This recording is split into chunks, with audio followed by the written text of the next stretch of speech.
We may not be able to get in on the sporting action like we used to, but we can get in on some exclusive offers from Renault. To celebrate their third year as official car partner of the GAA, Renault is offering a range of special offers exclusive to all GAA club members. So now you can take home the win right to your door. Check out Renault.ie/GAA to find out more. With Renault, official car partner of the GAA, taking the passion of a nation to a whole new gear. A grain of rice, a grain of rice is going to tip the scale. Just remember that, lad. There's a small bit of a needle there. Come on, Mayo, you've got to get Andy Moran into the game. Listen, McGuigan, and now they're really rolling. And I can tell you, that there won't be a cow milk in County Clare for at least a week. Hello everyone, you're very welcome to the Renault Irish Examiner Gaelic Football Show. My name is Paul Rouse and I'm joined by the former Armagh footballer Oisín McConville, by Brian McGuigan, the former Tyrone footballer, and by Stephen Rochford, the former Mayo manager and current Donegal coach. We have a straightforward question to answer today. How do you win an All-Ireland final? To answer that question, there is no better place to start than what Meath women did yesterday. Absolute rank outsiders dethroned red-hot favourites with a stunning performance. They did it with a show of no little skill, but also with unreal physical commitment. Oisín, Meath were awesome yesterday. They are, I mean, you consider, Paul, where they've come from, how they changed things up a little bit, and were able to follow it through, execute a plan. I think they have, like, the likes of Duggan and Stacey Grimes, who I've seen up close with DKT. She was a student there, and when she came into the college, like, if you look at her physically, you wouldn't think that she'd be able to dominate a game in the way she does, but she's a phenomenal athlete. Vicky Wall as well. I think, they had lots of players who were particularly cool on the ball when they needed to be to see the game out. That's a couple of times they've been able to do that. There just seems to be serious belief. It seems like a change room that you'd want to be in, and like it's unbelievable when you think where they've came from in since 2017. But a brilliant win for them yesterday. And to be honest, they were playing against a team who had obviously dominated, but maybe just were slightly on the wane. And I felt they were going to beat them with just pure pace and passion and just will to win. And it's amazing where that can take you in the modern game. Stephen, everyone talked about the ambush from the previous week of Tyrone, of Kerry by Tyrone, but this was a real one. The way the rank outsiders, what Meath did and how they set about doing it. Yeah, firstly, I don't know how anyone describes an ambush in Kerry Tyrone, because I think everybody saw that coming to a degree around what Tyrone are about. But certainly, in the context of yesterday's game, certainly didn't see that. I wouldn't be as familiar with the ladies' game as Oisín did, but I tell you, I really, really enjoyed yesterday. Enjoyed it from, an entertainment point of view, as well as the underdog taking the real fight to Dublin. And I was just hugely impressed with what Meath went about. They looked really organised. I think a couple of the camera angles from behind the goal showed the amount of work they had done on their kick-out. Players running into space, real team effort in relation to those restarts, and then real leadership. Like, I thought they just held on to the ball so well. They never looked like they were being like Dublin with all the experience. They never looked to have rattled them, And even though when Dublin were chasing down the lead in the latter half of the second half, they were still so composed on the ball. They seemed like they were going to be caught in a tight corner, but the likes of an Evie Cleary or Emma Troy, they were able to get out of those corners. And Oisín alluded to, I thought Vicky Wall was immense yesterday, and a shame on me that I didn't know as much about these guys. But I was texting one of my mates, Jordan, and I was just saying this girl just put Meath up on her back yesterday, and real leadership around the middle of the field. She just wanted the ball, and each time she got the ball, she just went forward. She just went and bet whoever was marking her in that one-on-one, and just lifted the crowd each and every time. Then Emma Duggan was really, really good up front. But the player that really stood out for me also was Niamh O'Sullivan. Looked a real light type player, but every time she got the ball, there was a bounce in her step, and she kicked 3 fabulous points. And I'd say she was just gassed as they took her off towards the tail end, because I was there thinking, oh no, you got to keep her on, but she just ran that pitch over and over again. She kicked a point in front of the Nally late in the game to put. It was an absolutely outstanding score, and it was even to go for it after she'd missed one from the far side. It looked like a team who were absolutely in the zone and who absolutely believed. But if you look at the week before that game, and even the hours before the game, I thought after the game, Mick Bowen, the Dublin manager, and the Dublin players were unbelievably classy. I thought they were hugely dignified. They were really gracious. They behaved exactly like the champion team that they were afterwards.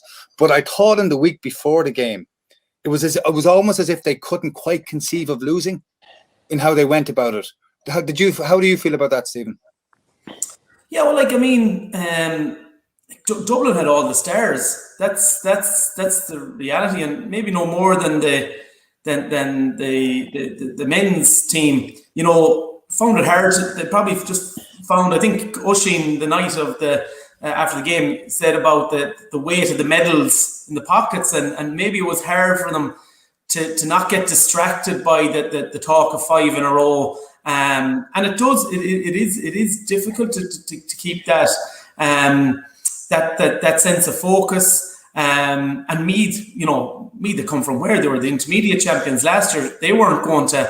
How dare them to take it away from us? But it just shows that when you have the fight, and obviously, Meath, you could sort of say could come in, they had nothing to lose, but there was more to them than that. I think that'd be disrespectful. They led from the outset, and they never gave away the win. And, Dublin have been great champions, in fairness, and there's some fabulous footballers. And, I think Meath just got in under their skin. And the one thing you talk about in coaching is, and in preparation, is expect the unexpected. But this was one I don't think Dublin expected.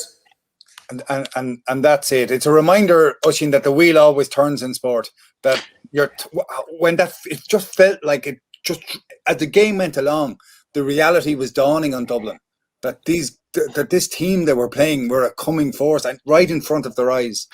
And maybe Mick Bowen, honestly, maybe he's seen that, and maybe he was just trying to change things up a little bit in the narrative, as far as the narrative is concerned. When you see a team like that coming, it's an irresistible force, and sometimes you think, okay, so we've won 4 All-Ireland finals. Maybe we haven't really turned it on. Maybe this is the day that we turn it on. So you're changing the narrative. You're changing the mindset in the change room as to, look, we really need to put a performance together here. So rather than look at it as total arrogance or cockiness, or that they were going to win the game quite easily, he maybe just was trying to change things. Maybe he's seen something in the weeks leading up to it that maybe they thought, look, it's Meath, we'll go into the game, we're fairly complacent. So instead of going in and just going the way they went into other All-Ireland finals and trying to play things down, maybe he thought it was the time to play things up. So, but look, as I say, me just the way they started the game, and like when you start a game like that, I suppose a team like Dublin thinks, don't worry, we'll stick in it, we'll be patient, which they tried to do. To be honest, overly patient, I thought. Could have been a bit more direct, I think, in the way they played. Which might have hurt maybe Meath a little bit more, but they probably thought, look, we're going to get back into the game. There's no way they're going to be able to keep this pace up, and in fact, they just went at it. They just went at it even harder. Like the wee girl Troy, who scored the two points. I mean, you can't live with that. And like when you consider the amount of space that Dublin were giving them, and Meath were very cute in the way they switched the ball at times, into somebody in space, and on the day they were able to get the scores. They just about get them over the line. But the one you were talking about, Niamh O'Sullivan in the corner under the Nally stand, she had no choice in the end. The support runners were starting to day, and the pace of the game had started to get them a little bit. So that was an absolutely crucial score because it just kept them that goal ahead all the time. But Yeah, look, it was some performance. I just thought in that context when you said that as well, as though they didn't look like a team that were hanging on either. Every time No, definitely not. Or two, they actually ended up coming back to be able to kick a point. Even before half time, Emma Duggan kicked a point, I think, or maybe it was Emma Troy's point, maybe just before half time. But every time Dublin tried to lay a glove on them, they were able to just pounce back. And I just thought that was a team that's a real sign of belief that actually they were consistent throughout the game. And I know that they didn't kick as much in the second half, but part of their job was to slow down Dublin and nullify their attacking options. What is clear is that Meath got themselves to a kind of a psychological pitch to allow them to perform on that day. We'll be talking about Tyrone and Mayo later in the show as we go on specifically to that match. But that idea of getting to a performance, Oisín, in the week of a game, what were you like in the week of a big match, before a big match? How did you get yourself ready? Personally? Yeah. I was like an antichrist for about 7 days. Usually that's how people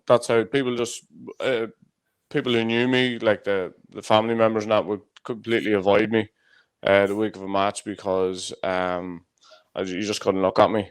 And then why were you like that? Just nerves, I'd say. Nerves. The build up to the game, I probably didn't embrace the build up at times in the way that I should have. I just wanted it to be Sunday at 3 o'clock, or even, to be honest, I used to feel a huge sense of relief when I actually jumped on the bus, to head to a game, or if we were going away even the day before. Huge relief, because then you're in an environment where everybody feels the same way, is going through the same stuff, have the same thoughts. I would say I probably breezed through the early parts of my inter-county career because I didn't really have any nerves. Same, any big games I played, didn't really feel particularly nervous beforehand. And the older I got, the more nervous I got. I was always the one who had to go for another toilet break during the huddle in the change rooms, and I'd still have to go when we get back out onto the pitch and that sort of thing. So yeah, I would say that I got a lot more nervous as time went on. That as far as the intensity of training goes, if you're playing an All-Ireland final on a Sunday, Tuesday night, you might get 30 good minutes, maybe 35. You might even get a match if you're lucky of 5 or 10 minutes aside. But then that the rest of the week's just going to be pretty down, pretty relaxed. Like we are going back a bit to when I was playing in big games, but pretty relaxed. Trying to keep people fresh for the weekend. So you knew there wasn't a big pile. I wouldn't overdo it. As far as free taking practice or anything. I used to take 10 on a Tuesday night, 10 on a Friday night usually. But as I say, the relief for me was when we all jumped on the bus and headed to wherever we were going, whether that be the day before or the day of. And then it's proper build up for me because I got very frustrated with how's it going to go at the weekend, sort of like those questions just killed me. And eventually I started I went from the usual platitudes to just saying, we're flying, we'll win easy at the weekend. And that usually shocked people, so there was never a follow-up question, and that used to get me out of it. So could you sleep the night before a big match? I would sleep, but I might only get 5 or 6 hours maybe, but that was loads. Did you share did you stay in Dublin before All-Ireland final? So you'd stay in Dublin? Yeah, we used to stay in Dublin. I suppose at our peak we were in Dublin most weekends. If I'm honest, we would have did a recce or a training run where we would have done almost everything apart from actually getting out on the Crow Park and playing some football or training. So most weekends we spent in the City West. That was basically our base for.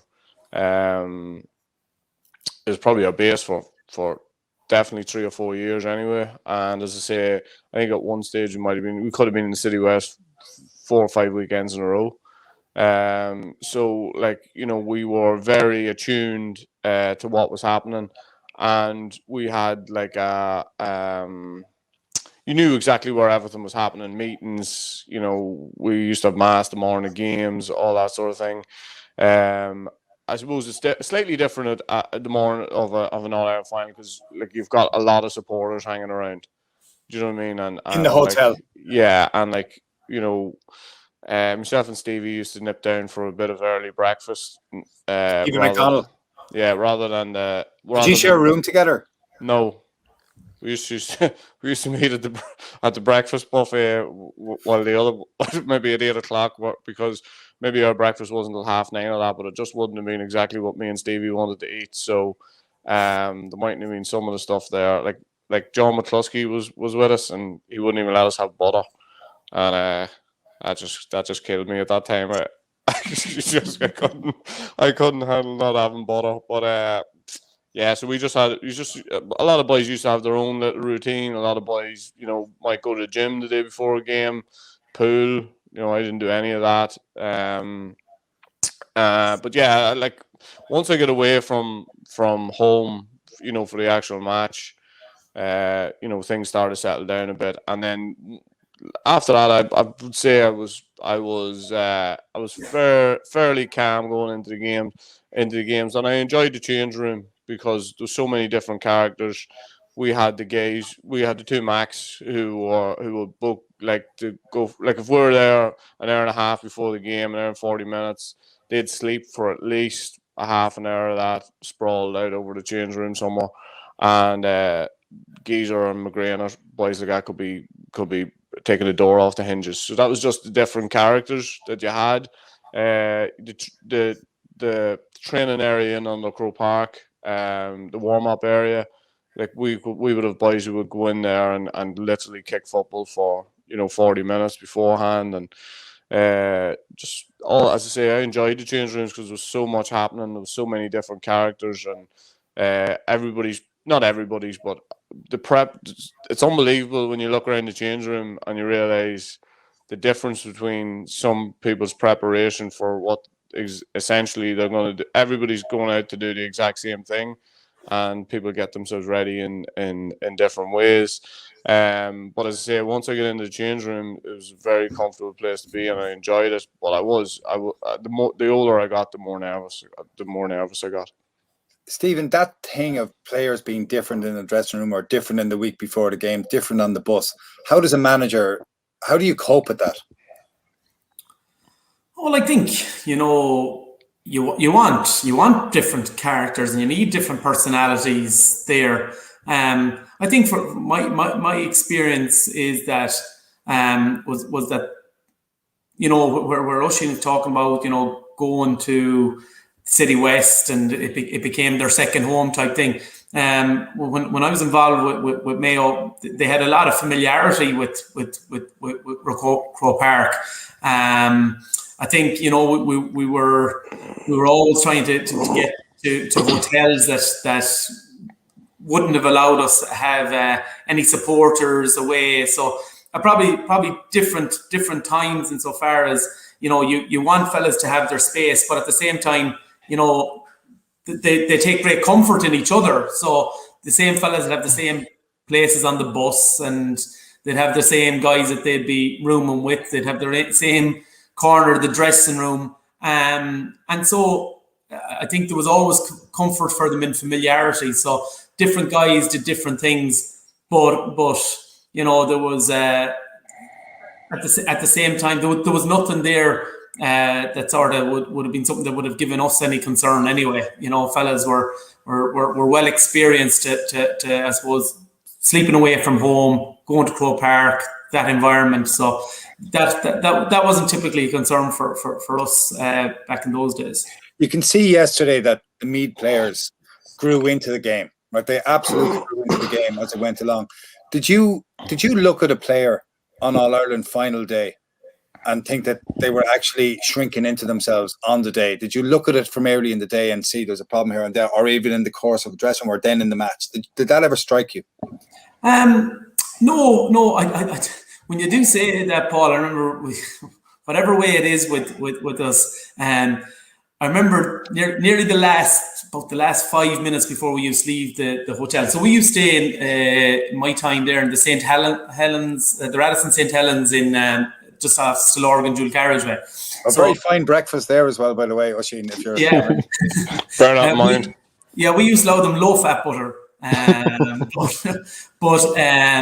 What I remember, for whatever reason, we ended up being in the large dining hall on a Sunday morning as Oisín. You had your routine, so there was mass and there was fellas that would go for a walk and all different things, and you'd be back and they'd be doing their own stretching, and they typically got togged out to a point at the hotel onto the bus and away.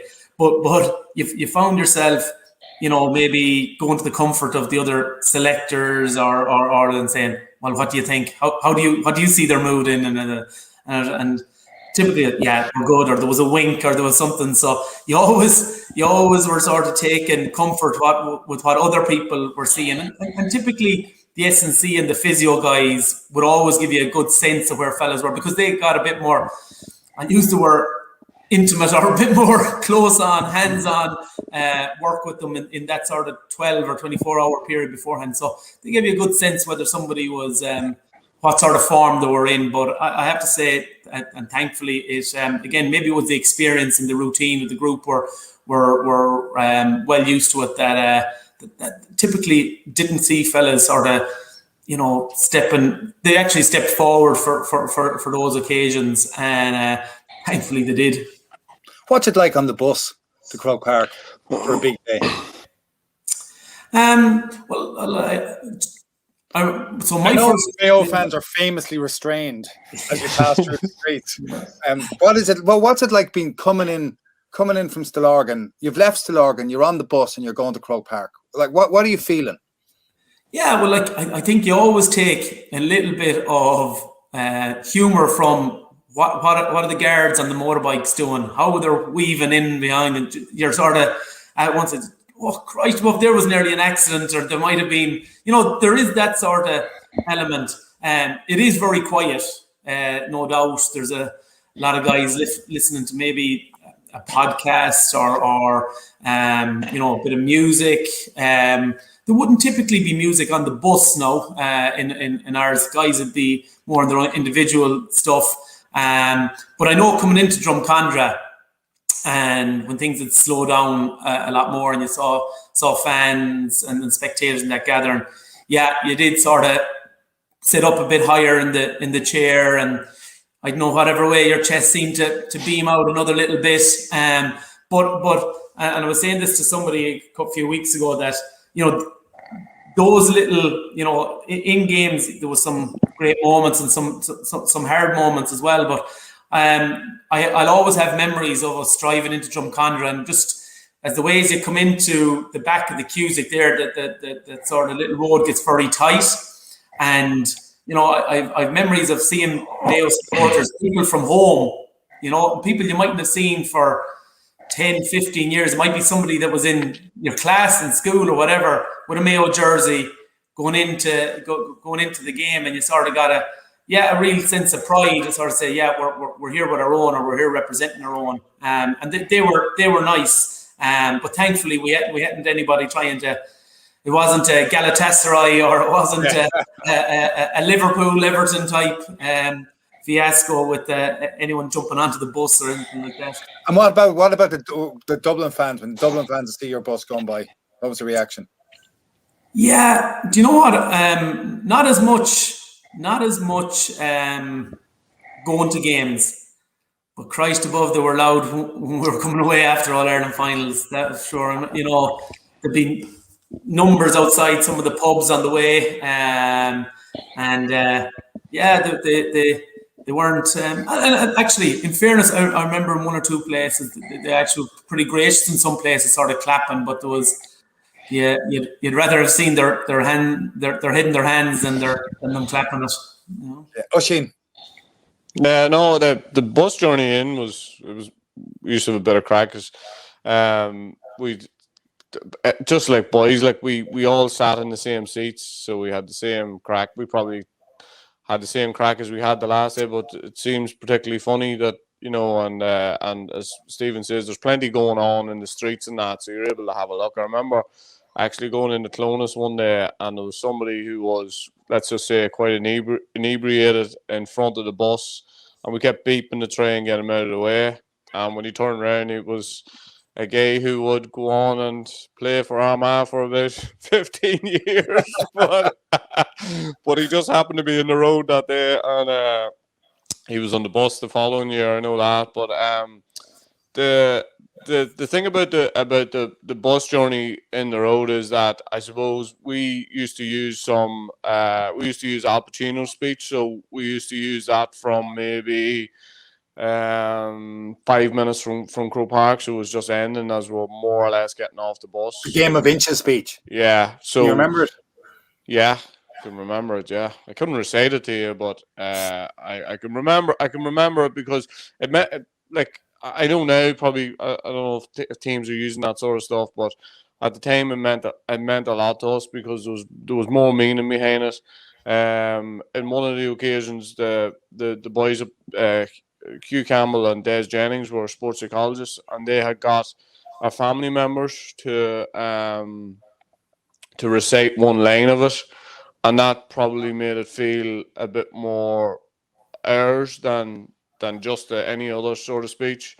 That was quite emotional because it was families doing it, and my mum was doing it, and obviously my father wasn't around anymore, so that was quite emotional. But once you got on the bus and then you heard that, then you're tuned in then. And Benny Tierney was one for running around the bus and keeping everybody's spirits up, and some boys didn't like that because they were trying to be particularly focused. But as I say, just different things work for different people. I used to feel sorry for the new guys in the panel when we went into Croke Park, because you go in, sit down, and they go, no, that's my seat, and they go to another seat, nah, that's it, no.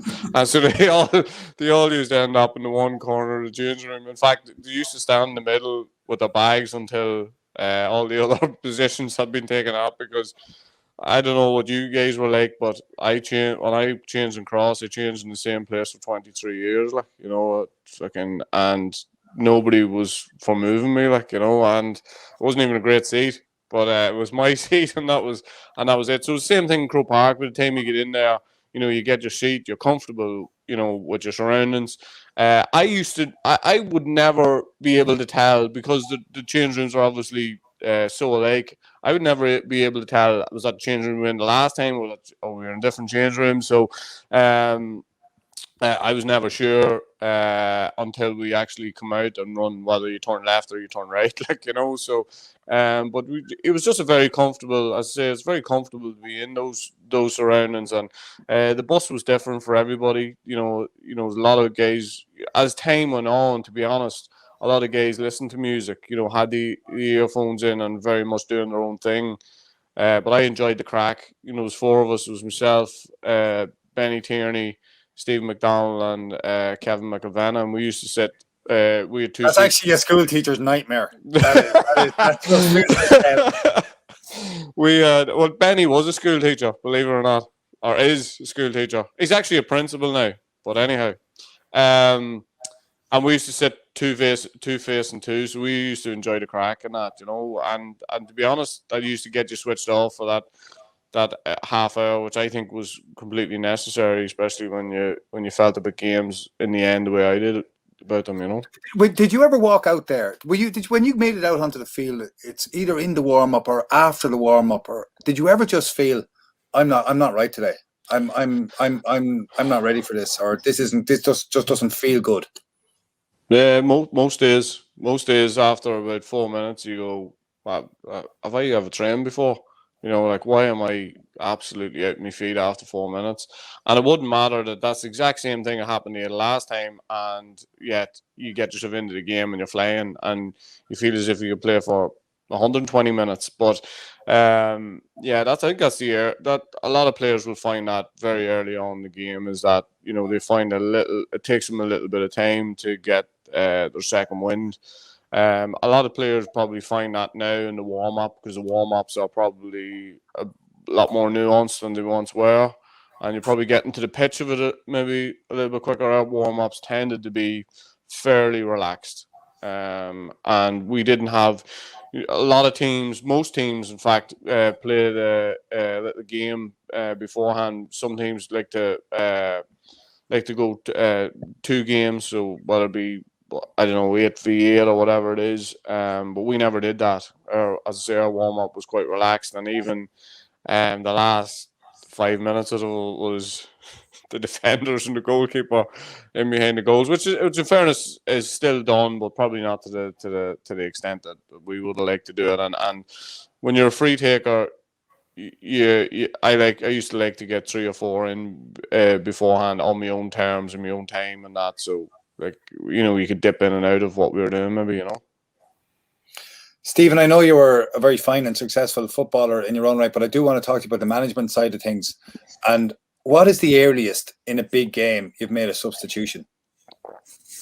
The earliest, God above. No, you've caught me on that one. Before half time. Yeah, I think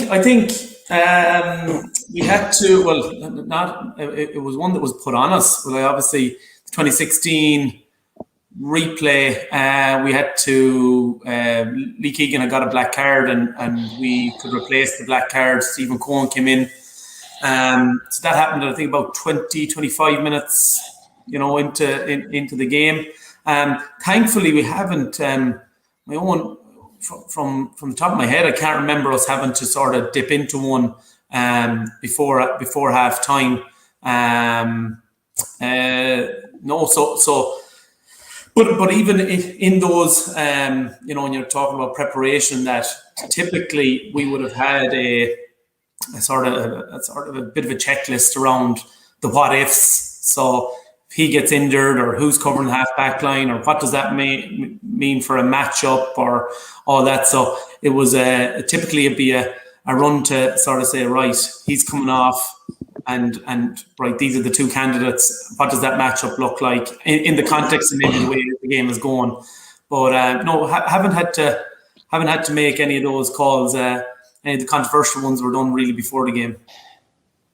Yeah, but that call, and I do want to talk about not particularly that call, but one of the people who was involved in that call in a while. We won't come to him yet. I was just thinking, I played in the county final. One of the county finals I played in at home, and there was a friend of mine who was a selector on the team. And he told me he wanted to go to the manager to take me off during the parade, which I thought was a small bit harsh before the game. Anyway. We want to know what you were doing in the warm-up. I do want to talk to you about supporters in the week before the game. I read what James Horan was said at the weekend. It was a really interesting interview, and he had a brilliant phrase where he talked about Mayo supporters, and he says, we have a lot of well-wishers in Mayo. What is it like to be in Mayo this week, in the week of an All-Ireland final?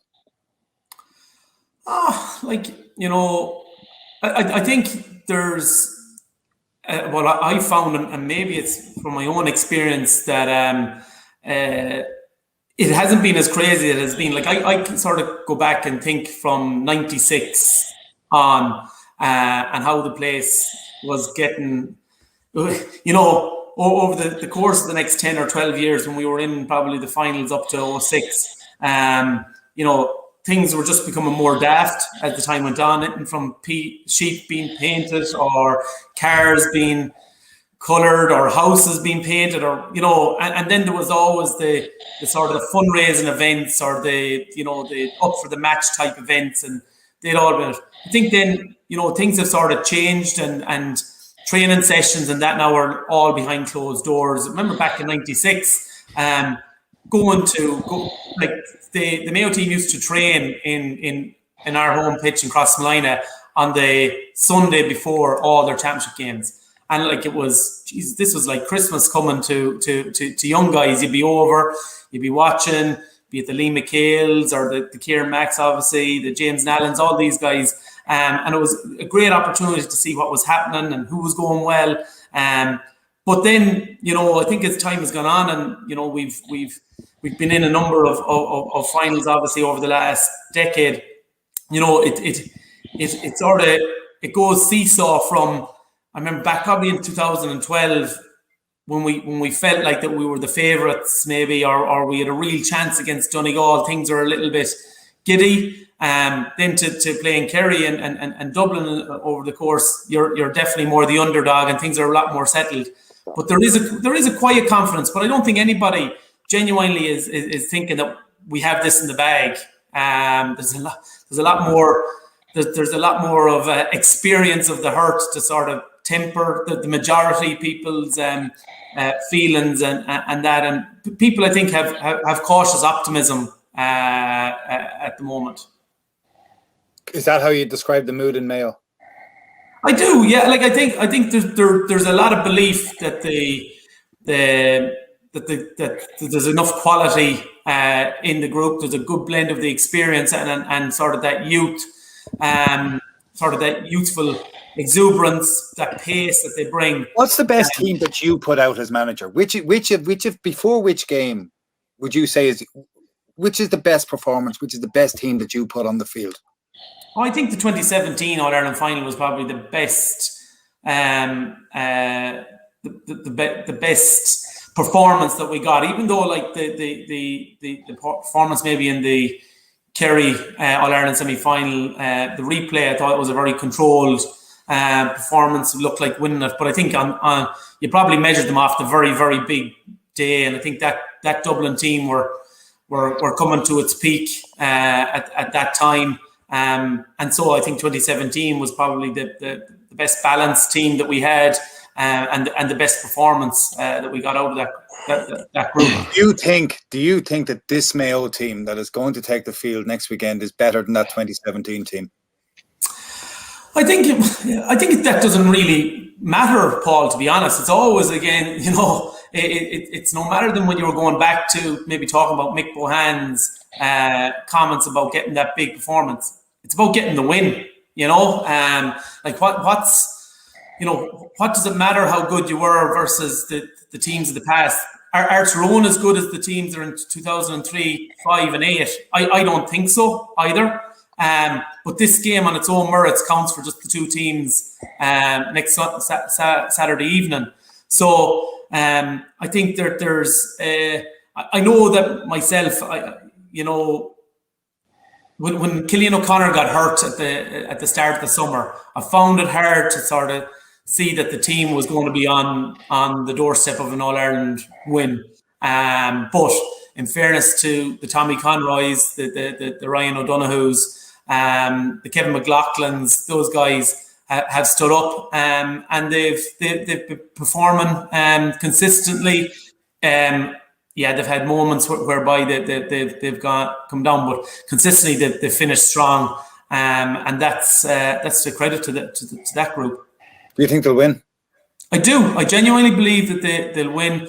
I think that they'll have learned a lot, or the opportunity is there for learning, that they'll have learned out of what Kerry didn't do more than what Tyrone did, and I think that's where the game. You win. I don't see Tyrone changing up much. I think the 4-week break actually will have been good for Mayo. I think beating Dublin, it was going to take them a week to come down from that, the high of that win. They had a week then to really get their preparation on track. They'll have had the time to see Tyrone, and from the following morning, the last Sunday weeks, they would have been able to put into action whatever the plan needs to be to beat Tyrone. And I think if Owen McLaughlin and Oisín Mullen are available, I think that you think Owen McLaughlin is available? Well, the more I'm hearing that locally. I don't know if that's spin that's coming out of the camp or what it is, but I am hearing that that he'll be in the shake-up, whether the decision is taken on him on Wednesday to risk him. I think that they'll weigh that up. It's it's a difficult one. He's a young lad. Will it be playing on his mind? I'm sure James has considered all of those things. But if he is deemed fit and well by the management and the medical team, I think him and Oisín Mullen will be two really confidence boosters to the group.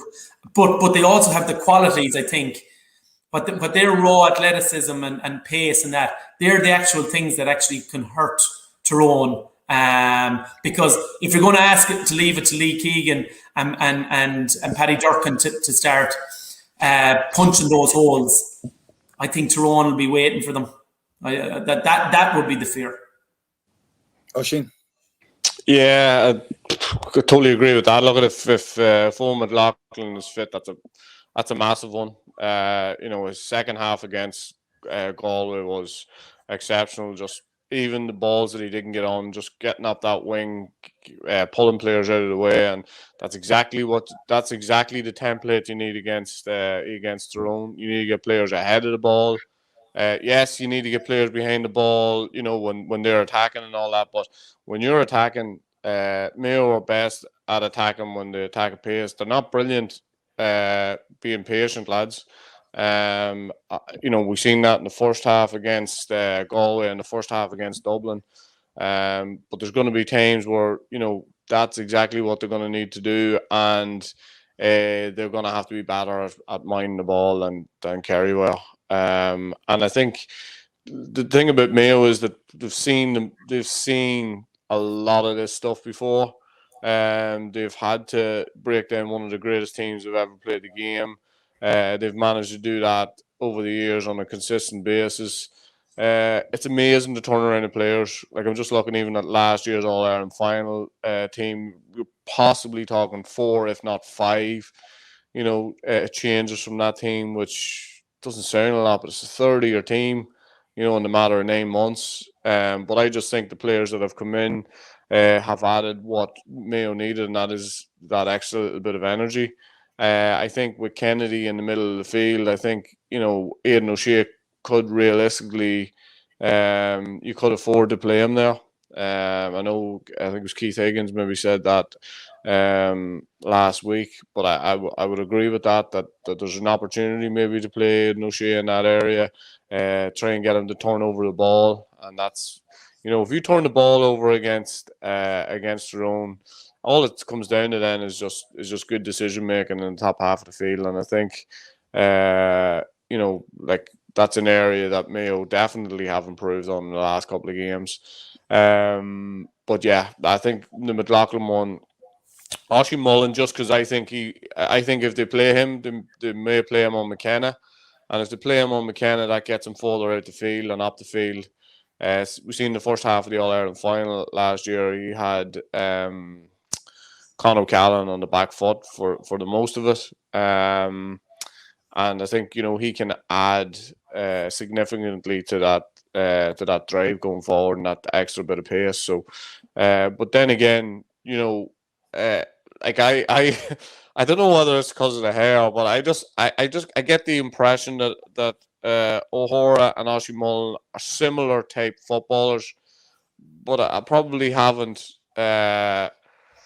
As I say, the hair is confusing me a little bit, and but I do think that O'Hora probably is better, a little bit deeper, and he may pick up McCurry. And as I say, if that's the case, if that's what Mayo are thinking, I think with McKenna and the way he likes to vary things, Mullen is as comfortable in the full back line as he is in the half back line, but just what he can give them going the other way. And McKenna will let you do that, because he won't track all the runs. He's significantly better than what he was at the start of the year, but he won't track those runs. You just have to make sure that when he drifts into that full back line or full forward line, that Oisín Mullen's aware of that and he picks him up. Is that the matchup, Stephen? Are they the two matchups? Is it Oisín Mullen on Conor McKenna, and is it Darren McCurry being picked up by Pádraig O'Hora? I think Pádraig O'Hora will be on Darren McCurry. Yeah. I think that there's good flexibility within the Mayo players as regards who they pick up. If Oisín doesn't play, I would be thinking you might put Stephen Cohen on Matty Donnelly and try and let Lee go off on Lee Keegan, on Conor McKenna. See, part of it as well is that you don't know whether Michael O'Neill or Conor Myler or Kieran McGeary or who's going to play on the half back line versus who's going to play on the half forward line. So I don't think Mayo will get too bogged down in the matchups, but I do think McKenna offers you somebody that can counter attack because he's playing out really sort of as a third midfielder as such. And Matty Donnelly, whilst he'll start at full forward, he'll also drift out the field. Now that might be on the back of substitutions and then bringing on a Colin McShane or something like that. But I think there's good flexibility in the Mayo defenders to be able to mix things up. But how they go about using their pace and their power is definitely the key to winning the game. Is it Hessian? Sorry, go on. Sorry, Oisín. Is it Hessian then on to Dara Canavan when he comes on, and who goes on to McShane when he comes on if McShane doesn't start? I think a little bit. You have to see who replaces who. So if it's a Matty Donnelly into the middle for a Kennedy or a Kilpatrick, it's going to be who's on Donnelly that then takes up McShane, I think.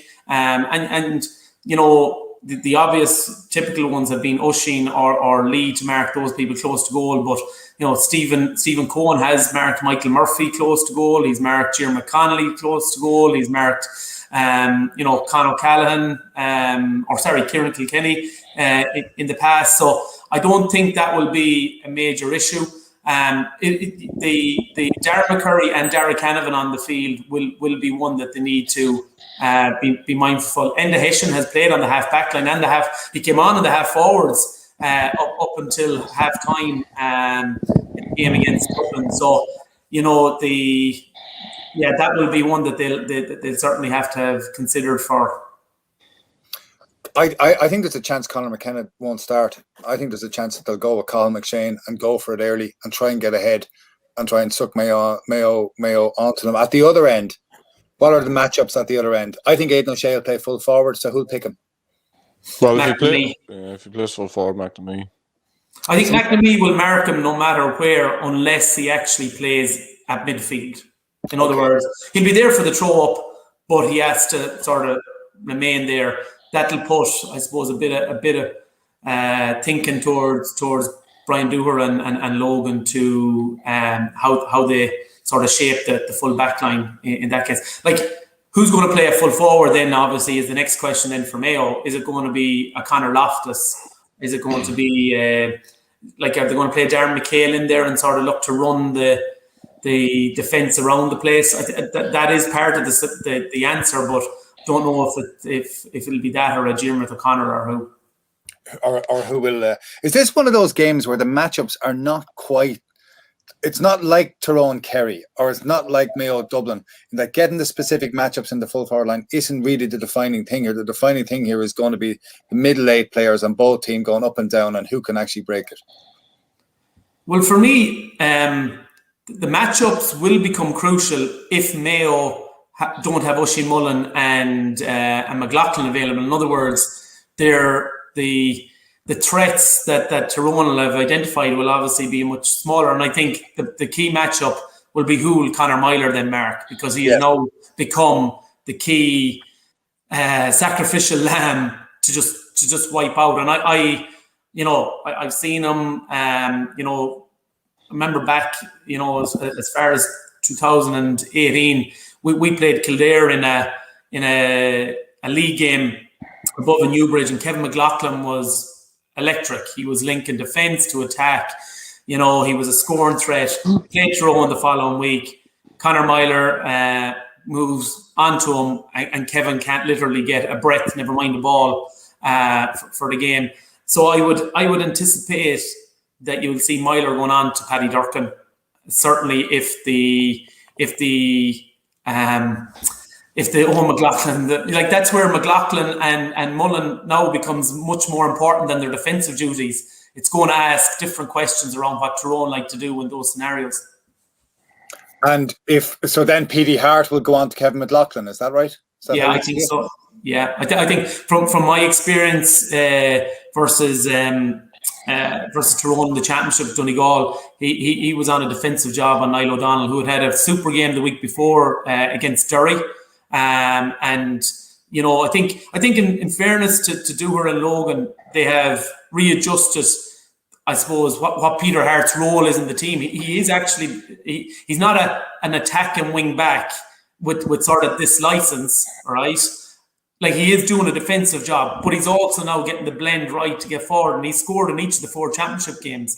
So he's got a really good balance in what Peter Hart is doing. I think you're seeing a much more consistent championship performance for PD Hart this year than maybe he's had for quite some time. Were you impressed by Tyrone when they played against Donegal? You were on the sideline that day. You saw a lot of it. You saw things that went on. Were you impressed by them? Was I impressed? I think sometimes you're probably too emotionally attached to the game to sort of weigh up what were the sort of the positive things they were doing. But having watched them against Monaghan and up close against Kerry, I have been impressed by them. I think that I don't think that they I haven't bought totally into that they have changed utterly from the Mickey Hart, Gavin Devlin view. I think that they are applying pressure, yes, in a more advanced position, but I think you can even see it in the Colin McShane point in extra time. They didn't have a player outside their 65, and maybe that was just a phase of play. But you know, they drop back and they track men, but they're not dropping in numbers. There's not big sort of guys just getting into zonal areas. They are, you know, taking up players, and they are applying that pressure, as it says, in the middle third. But I think what's really sort of impressive about the Tyrone team is that they have a lot of very, very good footballers, very comfortable on the ball.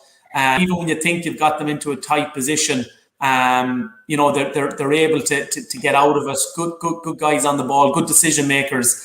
And Mayo's typical push and high press up the field, if they don't stop them and slow them up, and they get that could become a problem if they start to get slipped and Tyrone start to get players overloading the middle third of the field with runners. Oisín? Yeah, I just think that I think the matchups are significant for Tyrone. You know, who picks up Conroy and who picks up Ryan O'Donoghue, because I really do think that those two guys are continuing to grow.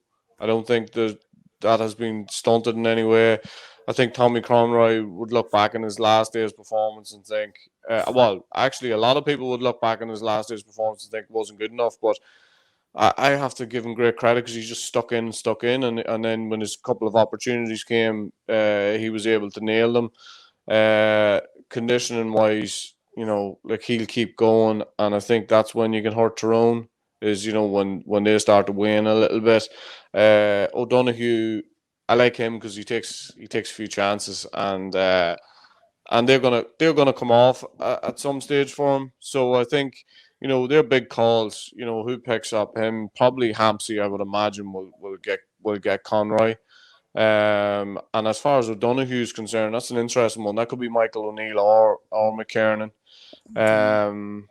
The Damon O'Connor one is an interesting one as well. You know, maybe Kieran McGeary might be detailed to mark him, but remember, he starts for the throw up in the middle of the field. It's usually Aidan O'Shea and Damon O'Connor start in the middle of the field. So I suppose Mayo have the opportunity to cause a little bit of confusion, but I can imagine Tyrone sitting in for 10 minutes, just, you know, figuring all that out, and then coming out and playing a little bit more. When Stephen talks about the fact that, you know, they haven't changed, I don't think they've changed that much either, and I think anybody who looks back in the games, that'll be proven. But I do think that there's a slight shift in mindset in that they definitely want, if it's on, it's definitely going into that full forward line. And I think the Monaghan game was a big game for me.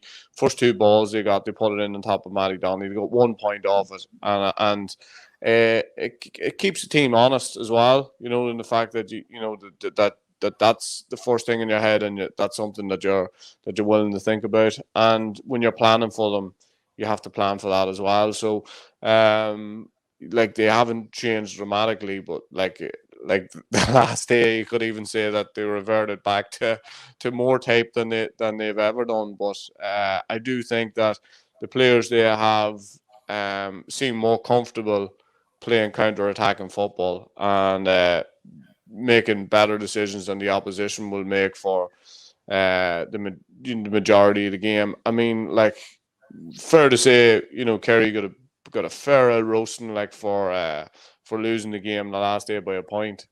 Like, you know, Tyrone were just marginally, you know, better than Stephen. I think they're just, Paul, just on what Oisín was saying as well in relation to, you know, the selection and that. I think we'll get a good sense around what's Tyrone's view if Frank Burns starts, because he is typically played in a sort of that sweeper role, and if they are looking to apply themselves in a more man-on-man, getting all the matchups, or trying to dictate a lot more of the matchups, it'll be interesting to see if Frank Burns starts. And I think also, and I don't think it's coincidental that the game that Oisín refers to about Tyrone going a bit more direct against Monaghan was a game in which Mark Bradley started, right? And you know, is this, like, I think with McShane and Canavan typically coming on, you know, is this a game worth starting Mark Bradley to sort of try and link a little bit more of that play? Like, Mayo will push up the field. Is he the type of ball player that you want to get maybe to link through the middle third to get those balls into the full forward line if they're going to play with 2 in there? And I think that's, you know, they're, in fairness to Tyrone, they have a lot of options. And I think also, you know, if Rory Brennan comes back into selection option, they'll have good defensive cover with himself and McCann being available as well. So, you know, there's definitely options there for Tyrone, whether they want to change things up at the start or they want to maintain a very strong bench as well. I think I don't know what Stephen thinks of this, but, like, what's the possibility of Cohen, Carr, or Flynn starting? As in all 3 of them to start? No. One of. Instead of Darren McHale. Yeah. I'm not so sure. I think that if obviously, you know, McLaughlin, if he doesn't start, does Oisín Mullen come straight back in, or does someone like Enda Hessian start? So it all depends on whether there's a full team available. But I would think if someone was to start of all of those, it might be someone like James Carr. I think that they'll try to use a Darren Cohen off the bench, and also maybe Jordan probably covering the middle of the field, the half forward line. But again, it's, you know, it's a tricky one. It's always to do with, you're trying to play a little bit of cat and mouse, and for me, you know, what we see, whether Tyrone start Frank Burns or not, is also going to give, as I said already, gives a bit of insight around how they're going to defensively set up. I was just thinking the way Tyrone like to defend the arc, that Carr and Cohen are fairly good from distance, and look to be fairly confident. I mean, the first 2 balls they got when they come on the field last day, they turned around and shot. Like, one of them, James Carr's first shot went wide, I think, but just to take that on, having only been, you know, on the field, I just thought it showed serious confidence for a lad who hasn't played a massive amount of football all year. So I just think maybe they should start one of them. And you're probably right. Probably, you know, if they start Cohen, there's no way he's going to last the match. So maybe James Carr is the option there. James Carr came on, had 2 chances, 2 shots, both from the slot. I think he would have backed him to score both of those ordinarily. And I think if he did that, if he got those in Tyrone, I don't see him missing again. 2 more questions before we go about players. Aidan O'Shea.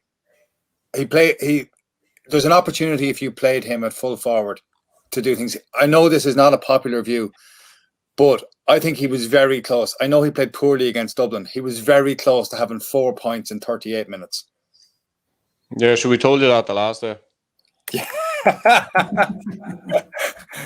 Well, I just think again, just not to keep on with decision making, but for me there was 2 things, and I think it sort of drained his confidence a little bit. The first one where he took the mark, he probably should have played on, and the second one where he played on, he probably should have took the mark. And it's probably just look at he's not used to, but he is a very experienced player, and I suppose, you know, he has video evidence now. He's had a good look at it. I'm sure that's been drilled home to him. So he's definitely an option in there. There's absolutely no doubt about that. I would not be averse to putting him in there. No way. Yeah. I think there's 2 things. One, on the last day, I'm led to believe that he had very little training done in the 10 days leading up to it. And for a big guy, he probably needed that bit of sharpness. You know, I think Aidan would say it himself, his finishing isn't always his strength, all right? But for a big guy, he's got great hands, you know, and his tackling and his ability to sort of, you know, set the tone for them defensively is very important. And I think with playing him up front, I think that just early on, right, that maybe Tommy and Ryan will need a little bit of somebody in there to keep tabs on. A focal point. And sort of, you know, back them up a little bit, because believe you me, those Tyrone boys will be getting to know the 2 lads, and having your 6'4" captain in there adding as a little bit of backup security, I don't think will be any harm. The counter argument to that, lads, for me is, you know, Tyrone turn him over 2 or 3 times, bottle him up. You know, they'll get serious energy from that. I can picture them pushing them after they've done it and all that sort of thing. So, so just have to be careful. Yeah. And probably this is a game where he does be a bit more fluent and move in and out, you know. Yeah, but I do think he can take up a position when they go to set up. He could take his position off coming from the wing, because, as I said, he's got very good hands. Like for a guy, he's got a basketball background. Like, he could come on to balls coming at different angles and put in the runners. But even if he does play for forward, he won't be there for 70 minutes anyway. Yeah. He will flow between the 2. But I actually think he needs to back himself a little bit more. He just refused the shot too much for me, you know, especially when he's on the right side, onto his left foot, and you know he needs to, you know, I suppose, you know, confidence is a massive thing, but I think all he needs to do is kick 1 or 2 of them, and then, you know, he can come alive. I want to talk before we finish about the goalkeepers. Stephen, you know Rob Henley well. He obviously suffered after that All-Ireland final. What would the semi-final have done for him? This kicking that last point against Dublin. Oh, it'll be massive. You know, like, I mean, you know, he's obviously had his own story coming out of 2016, which is part of all our story in Mayo. But, you know, to get that opportunity, and, you know, like, he's had a very good year, I suppose, when you've been, you know, going up against David Clark as your competitor, and unlike in any other position, when you're a goalkeeper, that's the only one you can't be a wing back and a corner back on different days, and so he's had to be patient over the last 3 to 4 years waiting for that opportunity. But, like, you know, Mayo have been very fortunate that they've had 2 quality goalkeepers there. Robbie has played in a lot of All-Ireland finals. You know, he was in the 2012 and 13. The 2013 final he was in, the semi-finals in 14, the semi-finals in 15. He was the number 1 guy. But then that all, I suppose, as his story, it always was going to come down to, you know, something like putting it on his shoulders. And I think that he looks like a guy that is very confident in what he's doing. Yeah, he got a second bite of the cherry the last day now, and I don't know if there's some people are saying, oh, they were lucky to get it, but some others are telling me that Conor Lane was sort of shouting at him beforehand or something to hold the shot. So maybe that did have something to do with it. But No, it's great for him. He'll have known the pressure that was on it. But just, we're all just hoping that, he can have a game, and I would hope that that it doesn't come down to goalkeepers to win the game the next day, even though the two of them look like they're hitting scuds from all different angles, the way things are. Yeah, the 70-meter free is now in Oisín, and it changes the game a bit. Yeah, no, it certainly does. But if you want to roll back a little bit, Morgan lost 8 of his 13 long kickouts the last day. I mean, those stats just wouldn't, they wouldn't be pleasing for a goalkeeper. And I would say he was responsible for probably 5 of those, at least. So his performances haven't been perfect, but he doesn't seem to be as rattled as what he used to be. I remember, I'm not sure, I think it's before your time in Donegal, but I remember him going up the pitch, to kick frees against Donegal at Ballywofay. He missed 2 of them, completely rattled, and it destroyed his game. It destroyed his kickouts, his handling, you know what I mean? And but I think he's moved along from that.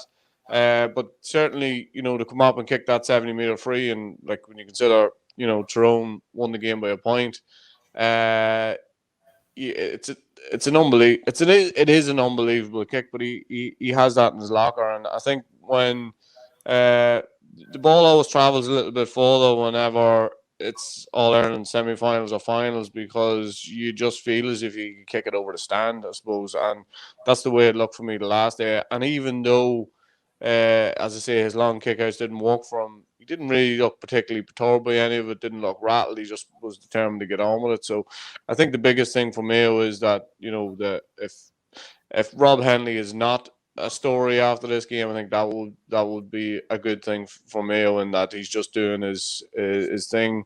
He's coming up and he's kicking his frees, and he's not letting them affect him in any way either. But there will be huge pressure on those long free kicks, because, as I say, I don't think there's a lot between these two teams. Obviously, you've seen the semi-finals, how close they were. So I think we're talking about something similar. So they are huge moments in any game, but to be able to set the ball there and kick it over from the middle of the field, scary now.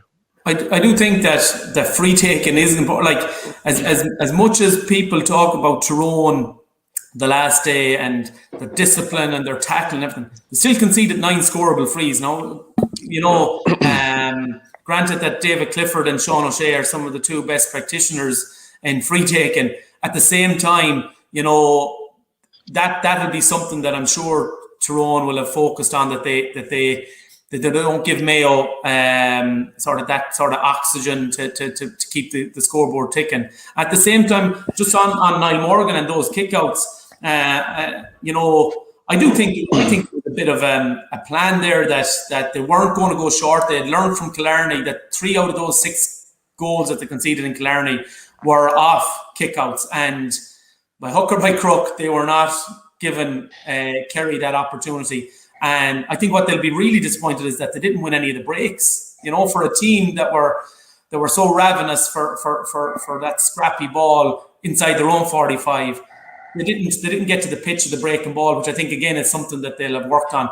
But I don't see Mayo pressing Niall Morgan's kick out in the same manner as Kerry did. They'll press. They won't give it to them short, but I don't think that they will push up their 15 players to the 45-yard line and on. I don't see that happening. Interesting, the free taking one. About 4 or 5 years ago, I did a piece on Tyrone's actual free taking, and they were at about 40%. And I think they're at over 90 now. So that is in there. That is a massive area, and any wonder, Tyrone couldn't win Ulster Championship matches, because when your conversion rate is like that, considering the amount of frees that they had, and they've definitely come in and they've sorted that out. And McCurry's been a big part of that as well. And McCurry has been massive this year. 26 points and 50% of them from play. I think he's been on the scene for a while, but he's definitely playing the football of his intercounty life. Absolutely. To finish up, Stephen, as you've already predicted that Mayo will win, Oisín, It's actually 6 weeks since you got a prediction right, and that was when you successfully predicted that Kerry would beat Cork in the Munster final. Who do you think will win next Saturday evening? A bit harsh considering like 6 weeks. Like, you're making it sound as if like we've had 20 matches in that time. I think that's well, if we want to hide behind that, that's fine. But go on. There's nothing between these two teams, and as much as I've seen a hell of a lot of these two teams, and have great time for both of them in the way that they've managed to get themselves to an All-Ireland final. A lot of the actual analysis of what has been going on would lead you to think that, as I say, there's a kick of the ball between them. But I can't see past Mayo, and I'm sure Mayo fans will absolutely hate me for that. But I just can't see past them. I just think there's just been something about them, and I don't want that to sound sort of airy-fairy or half-arsed, but I do think that there's a more of a calmness about them than I've seen, and I think they'll have taken something huge from the All-Ireland semi-final. And in that regard, I'm not sure if Tyrone are able to get to the pitch of it again, because there's no obvious cause at this stage apart from winning All-Ireland, which should be enough. But Tyrone like a bit of edge to the game, and maybe the fact that everybody else in the country wants Mayo to win, maybe that'll help them. But I just don't know if Tyrone will be able to handle Mayo in the way that they handled Kerry, because when it comes down to it, Mayo have seen most of this stuff before. Brian McGuigan, thank you very much for joining us. You've come in just in time to hear Oisín tip Mayo to win Sam next Saturday. How do you feel about that? Yeah, glad with his track record, I'm glad to hear that. But in saying that, I was just thinking, like, and I hear there was a Pat Spillane going on about when you're trying to go on the previous weeks to try and tip a game. It's nearly impossible in this year's championship to predict. All you can go on is what's went before, and it's just went totally against the grain when it comes to the matches. But you think Tyrone will win? Yeah, I honestly can't see any way how Mayo can win it.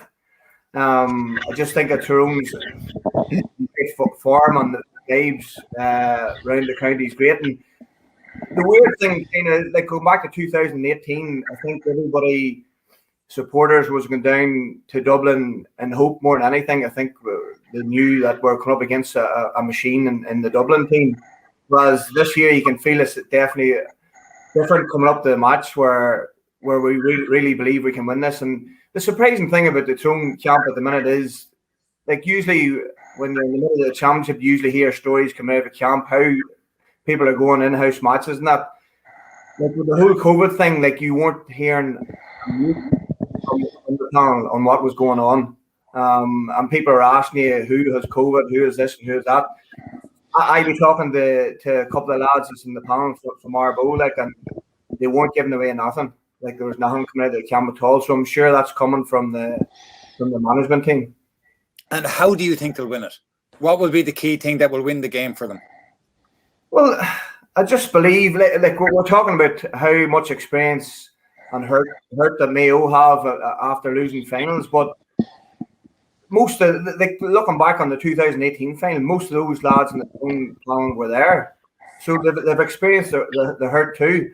We have now Matty Donnelly, Peter Hart, and those older lads experience as where you get to that stage where you know this could be the last chance to win an All-Ireland. So there's got to be plenty of drive on those boys. And I just feel that, looking back to the last day, we were getting into the Kerry game and everybody was talking about how Kerry had a strong panel, how they had a stronger panel than Tyrone. I know we're working now on hindsight, but looking back on that match, like, it's, you know, like the Tyrone panel was far better than the Kerry panel. Looking at the subs that come on, the only thing is, I do think that in the semi-final, the Mayo subs had a big impact on the game too. But I just feel with the likes of Cal McShane and Dara Canavan coming on, they give you that new lease of life at that stage where you really need it. How would you compare this Tyrone team with your Tyrone team? It's very hard to do. I think, you know, it's unfair on those players there. You had it in 2018 where you were comparing it to our Tyrone team, but it's up to those lads now to make history for themselves. And I think we're fed up. We're fed up with talking to the team of the 2000s. Now we're talking with this team. They've excited us after their semi-final performance, and I just feel that, you know, looking previous to this year, I would have backed Mickey Hart, and I would have said that, you know, Mickey Hart's playing to the system that suits the players that he has at his disposal. And if you had told me going out against Kerry, we would have went man for man at the back to match play, I would have said we had no chance. But they really manned up. They really manned up the last day of the defence. And I have to say, I didn't think they had it in them, but they really showed the Tyrone people what kind of football they can play. And as I said to you there, I would have said that Mickey Hart was playing the system that was required with the players at his disposal. But now I've kind of changed my mind. Fair play to Brian Duher and Fergal Logan. They've come in and they've put faith in the players, and they're starting to play a bit of football now. So I just hope it continues. Who's in charge?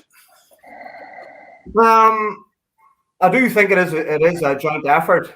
And again, when the Tyrone management team was put in place at the start of the year, I would have had my doubts on it, because you had Brian Duher, Fergal Logan, Collie Holmes, Peter Donnelly, Joe McCollum.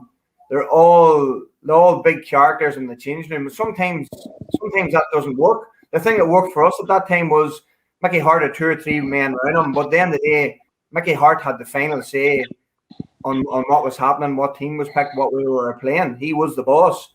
Whereas coming into this year, I was thinking you're going to have too many big characters there. Who's going to be actually a boss? But they seem to have stumbled across some sort of chemistry where it seems to be working from, and definitely the players have a new freshness about them with the way it's set up at the minute. Were you surprised Peter Canavan wasn't in that management team? No, well, I didn't think Peter would have been there. I definitely didn't think Peter would have been there because Dara was there. I think he was going to be fair to Dara, but although he was there and with under 21s here, the one that they all earned, you can be sure over this past 7-8 weeks that Peter Canavan has had some sort of input with the management. They're definitely having a word in his ear, because looking back on under 21s that time, you know, Fergal and Brian would have been the figureheads at that time, but definitely Peter had a big influence on that under 21 team, and I have no doubt that Peter's maybe paid an odd visit. I know he has been up with the free takers, and I hear just talk with the 40% conversion rate they would have had a few years ago. Now you can see there's definitely a big difference in that, and I think Peter's had a big input in it. Stephen, how does it work now with you're a former manager of an inter-county team and you're in with Donegal, you're not the manager? How does the say work out between things like that, and how do you imagine it works out in Tyrone? Would you be comfortable in a joint management scenario? I think, Brian used the word there, chemistry. It is around respecting everybody's opinions and making sure that you're all aligned and working together. I think in fairness, what you saw on the pitch with Tyrone as regards them all being in it together is obviously something that the players are seeing within the management as well. I know when I went to Donegal as coach, having been as a manager, actually it's lessons I probably learned from a clubmate of Oisín's in Tony McEntee, whereby, I remember like Tony be pushing you and he'd be, challenge you as he does. But, at the end of the day, you understand that your role within the management is to back the manager. Like the manager has to have the say. So I think probably, what Brian alludes to there, they have a 5-man management team. Does everyone have a 20% call? Maybe they do, maybe they don't. But, a lot of times it may, there may be just 1 or 2 decisions that sort of require a little bit of a thinking and a little bit of stepping back and thinking what needs to be done. But ultimately, you got to back the manager that's the role of the management team to do as well. They're the ones that have to go out and face the music, face the players. So I think it's just making sure that you've got enough people aligned and of the same thought process. And obviously, Brian Dewar and Fergie Logan, having been together at under 21, will have ironed out a lot of maybe what their thoughts are. So by the time they came to senior, I don't know whether there'd be too many crinks in their thought process. When Tyrone go down to Dublin before big games, it's always the evening before, Brian. Is that right? Before this match? Yeah, well, in our time it always would have been Mickey Hart would have been meticulous in everything he done. So we would have been down the previous weekend to run through the exact same what we're going to do the following weekend. So it always would have been the Saturday morning. We would have been down before the Sunday. So there's probably better to get out of the road of the whole build up to it, and we always like you down the Saturday morning. So I'm sure these boys will be no different. I know the last day they stayed in Dunboyne Castle in Meath, so I'm not sure what the plans are this week, but I think the short build-up will definitely help those players, because in fairness there is a lot of hype around here, because from 2008 we really were 1-1, and there's a lot of young people, young children about here. You go to matches now and maybe their fathers say to you, the likes of me, Brian McGuigan, and they don't even know you. The young ones don't even know you now. So there's a new generation coming, and they haven't experienced the whole build-up and winning Sam Maguire. So there's a lot of hype about it, so it's maybe better for the players to get away good and early. And is the general sentiment in Tyrone similar to yours, in the sense that they see a Tyrone victory and can't really see anything other than a Tyrone victory? Yeah, well, that seems to be. I think it is massive. It was a massive boost for everybody when Dublin got beat. It's give them a bit of hope, and that Dublin weren't as good this year as they were in previous years. And I think the players. I have been talking to a few of them this week, and they seem very relaxed. And you asked me a question during the week about the build up and Tyrone leading up the matches, and I'm sure Oisín will talk about this. But in the 2003 final, like, we never felt as relaxed going into a final as we did in 2003, and the perception we would have had of that Armagh team, and again, I could be totally wrong, but we thought that maybe the Armagh panel was a wee bit more uptight leading up in that game, and sometimes that can be a bad thing. I remember the story where we were talking about the Irish News All-Star Awards that night, and the Tyrone players were there good and early, and I think you were trimmed that night, Oisín, and you come in, and then you left straight away, whereas the Tyrone players stayed and mingled with everybody else. And that's something that Mickey would have said to us, like, we embrace the media because we want the people to see our character and that, and we would have had Adrian Logan in telling us what to say to the media and all that time, and we went in that day. If you look before the 2003 final, we definitely looked relaxed, whereas in the team huddle before the final that day, Armagh did look very uptight. But I don't know, Oisín could tell me a different story on that. But that was you'd actually been down. Character. Say that again, Oisín. That was just our character. We were a tight bunch of fuckers anyway. But it would have been like we were paranoid. In fairness, we were going for our first one, whereas Oisín News were going for two in a row. And it's hard to know who the more pressure was getting into that match. Yeah, but it was Tyrone, and I think that sort of, even, I know it was an All-Ireland final, and that definitely obviously added to the occasion. First All-Ulster final, and like, if you remember that time, it was front page, it was back page news, and I remember the what do you call it, the Irish News were running a thing, who has the best looking players, and they put two players up against each other, and like, it was what? I can't mind my name and mention that one. No, you weren't in that one. No, no, but it felt. I always describe 2003 as fairly claustrophobic, and it was very difficult to get away from it. And even when you went to Dublin, like, on the Saturday, like, you've put in 3 weeks of, just I felt what was insane pressure.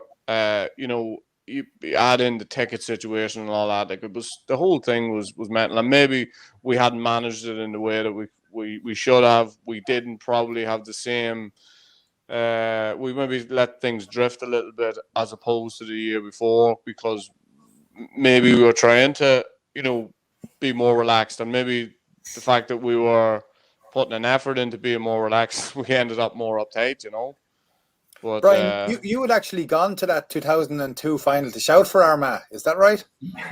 Well, I might actually been behind the goals in the Canal End watching Armagh, and I wouldn't have had the same rivalry with Armagh as, say, the Moy lads. Whereas down here, it's all Derry. Like where I'm from, it's my biggest rivalry was Derry, and I actually went to that Armagh match, hoping Armagh would win. Believe it or not, I don't know whether I was right or I was wrong, but they definitely give us. And I mind going to a GPA do after it. A few of us young lads, me and Muggsy and Kevin Hughes, and that went to the GPA do after that year, and most Armagh players were there. And looking on with envy at the success they had at that time, and it probably did drive us on success at that time. But going in that 2003 final, it's all really a blur to me. I took sick on the Friday before the match, and I woke up on Saturday morning, and it just my energy levels were nothing. And Mickey Hart, we landed down the hotel, and Mickey Hart had said to me, "Look, the team meetings and all were on, and we're going for something to eat." And Mickey Hart told me to go to bed just to the Sunday morning and see what way you were on Sunday morning. And I think it was partly to do with nerves too. But I got up Sunday morning, still wasn't feeling great, and then I got a wee injection that morning to give me a bit of a boost, and it got me through the match all right. But then after the match, we were at the banquet that night. It's just like hitting a wall, hitting a brick wall. I went to bed early that night. It wasn't a Noma the next day for the home game because it just was drained, totally drained. And couldn't do it. And can I ask you, 2003, 2005, two brilliant matches, and you played superbly in those games. Before the 2008 final, you had a couple of years of horrific injuries. You came back in, you got back in the team for 2008. And I have to ask you this about the run up to the 2008 final, because Martin Penrose started in front of you in 2008. Yeah. When did you know that was happening? We went to training we usually met up on the Thursday night, and Mickey would have had would have named the team on the Thursday night. But before training started that night, he pulled me and Kieran Gorley aside, and I broke my leg in 2006 and hurt the eye in 2007. I lost my peripheral vision on my left eye, so I kind of for the way I played, I kind of depended on my vision. So I knew myself that I was never going to be the same player again. So I accepted that. The fact that I was even back playing on the Tyrone setup and I was gearing up for an All-Ireland final was bonus territory for me. So we met, and I played okay that year in the games that I started, but it definitely wasn't the same player. Leading up into the 08 final, then there was talk going around that Marty Penrose might be starting, but Mickey pulled me and Kieran Gorley aside, and he says, "Look, I'm going to name two yous in the team." He says, "But we have a plan that we're going to play." Joe McMahon was playing number 12, and he says we're going to pull him back the full back for the mark of twin towers, but we don't want anybody to know. So he pulled us aside and he said, "I won't start." And he says, "I want you to do one thing." He says, "Do not tell a sinner that you're not starting." So we went out to training, and I travelled home with my brother. I come home and my wife was at the house, never told anybody. You told absolutely nobody. You told nobody at all. No, because I knew if I had to get out, then our plan would have got out too. So Mickey did promise me. He says, "Look," he says, I'm definitely going to need you, possibly for the last 15-20 minutes. And that was right. Just about 2 hours before the game, I texted my family to say I wasn't starting, and word was starting to filter about that I wasn't starting. And look, I accepted it, and true to Mickey's word, it panned out exactly the way he said it would. 15-20 minutes to come on and maybe slow the game down a bit. And, but as I say, from the previous year, when that final whistle went, I never thought I would get back there, but it was good. It was great. Stephen, what's it like to tell somebody they're not starting an All-Ireland final? Well, I think, from a coaching and a management point of view, it's the hardest part of the gig. Telling guys that they're not going to be in the 26. That can be it's not, you're not going to be in the team. It's probably the most distracting thing of the week of any championship game. Definitely more difficult, obviously, an All-Ireland final. It's what all the players aspire to at the start of the year. It certainly is the ambition, but at any time, team selection, or my own view on it was that I remember in 2017 we didn't start Paddy Durkin in the 2 Kerry games. I remember telling Paddy, saying to him, if we get to the final, I said, I know you're going to be back in the team, but there was a plan and there was a view on sometimes that plan was for us. I remember in 2017 we were waiting. Stephen O'Brien kept coming on for Kerry at the start of the second half in all the championship games, and he was scoring like 2 or 3 points or a goal 1-1. So we wanted a plan to be able to counteract that. Lo and behold, Stephen O'Brien starts both them bloody semi-finals. But so Paddy's there thinking you're telling me one, but at the same time, selection is only ever somebody's, or it's a moment in time. You just try and be really honest with the players. How do you tell them? Like for me, it was always the Thursday morning. We'd be then training. Probably had our last session because we'd be traveling a lot to Dublin. That you'd be having those conversations with them, either over the phone or you'd try and go and meet them, depending on which was it was a more difficult, chat to have. But typically, you're just trying. For me, it was just being honest, just saying this is the reason behind it. But no more than what Mickey was saying to Brian there. Those guys typically had a role to play, and just being clear and honest with them. But it was that was most certainly the hardest part of the manager's job.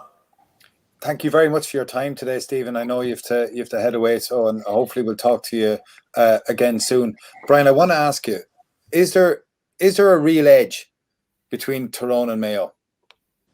I don't think compared to maybe the edge that there would have been with Tyrone and Kerry. I don't think it's there, but certainly both teams will have to bring an edge to them if they want to succeed on Saturday. And I do think that both teams have it in them. I think there's a wicked streak in both those teams. What do you mean by that? Well, no, I don't mean that in a bad way, but definitely when it's come to the crunch, the last day, you can see there's a different attitude in the Mayo players. Definitely in the last 10 minutes, and even in the Connacht final against Galway, the second half performance was unreal. But I think the edginess comes into the Tyrone defence this year. You're starting to see a bit of edginess that the likes of our team would have had, where they're maybe giving a bit of afters after the ball is played away or whatever. And sometimes I think that's a good thing in a team. And sometimes you can frustrate forwards when that happens. So I know most of these lads from playing club football with them, like they're all good players and they have it in them to win this week. And as I said before, I can't see how that Mayo team will overcome Tyrone on Saturday. Like do you think they'll struggle to score? Is it that you struggle to see Mayo scoring against them?